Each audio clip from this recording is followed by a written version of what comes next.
उत्तर प्रदेश में बीजेपी की मुश्किलें कम होने का नाम नहीं ले रही हैं। एक तरफ जहां योगी के खिलाफ डिप्टी सीएम केशव मौर्य के तेवर ठंडे होने का नाम नहीं ले रहे, तो वहीं अब सुहेलदेव पार्टी के प्रमुख ओपी राजभर ने एक अलग राह पकड़ ली है।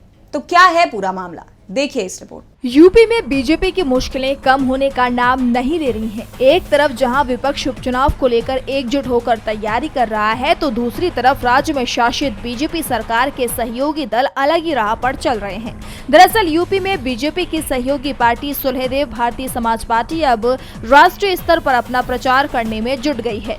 यूं तो सुहेलदेव भारतीय समाज पार्टी का 13 राज्यों में संगठन है, लेकिन अब पहली बार पार्टी अपना राष्ट्रीय अधिवेशन उत्तर प्रदेश के बाहर महाराष्ट्र के मुंबई में करने जा रही है। यह अधिवेशन मुंबई में 21 और 22 अगस्त को होगा, जिसमें 13 राज्यों के पदाधिकारी हिस्सा लेने वाले हैं। इस अधिवेशन में महाराष्ट्र के विभिन्न जातियों के संगठनों के प्रतिनिधियों से संवाद होगा। इस अधिवेशन में कई विषयों पर चर्चा होनी है, जिसमें आगामी दिनों में आने वाले चुनावों में स्थानीय राज्यों के प्रतिनिधियों द्वारा वहां के मौजूदा हालात और वहां के गठबंधन की परिस्थितियों पर चर्चा होगी। आपको बता दें कि पार्टी की मंशा है कि वो आगामी दिनों में दिल्ली, महाराष्ट्र, बिहार, झारखंड, हरियाणा और जम्मू कश्मीर में चुनाव लड़े। इस पर विस्तृत रणनीति भी इस बैठक में बनाई जाएगी। इसके साथ ही ओपी राजभर ने बताया कि इनमें से कुछ राज्यों में हम पिछले कुछ सालों से चुनाव भी लड़ते आ रहे हैं, लेकिन इस बैठक में हम इन राज्यों में गठबंधन की परिस्थितियों पर चर्चा करते हुए किसके साथ गठबंधन में जाना है, इस पर विचार करेंगे।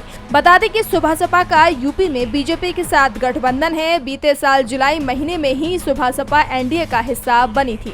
इसके बाद सुभाष सपा प्रमुख ओम प्रकाश राजभर को योगी सरकार में मंत्री बनाया गया था, लेकिन अब विधानसभा चुनावों के लिए अन्य राज्यों में सुभाष सपा कई और दलों से गठबंधन की राह देख रही है, जो ये संकेत दे रहा है कि आने वाले चुनावों में ओपी राजभर अलग राह पकड़ सकते हैं। डीबी लाइव की रिपोर्ट।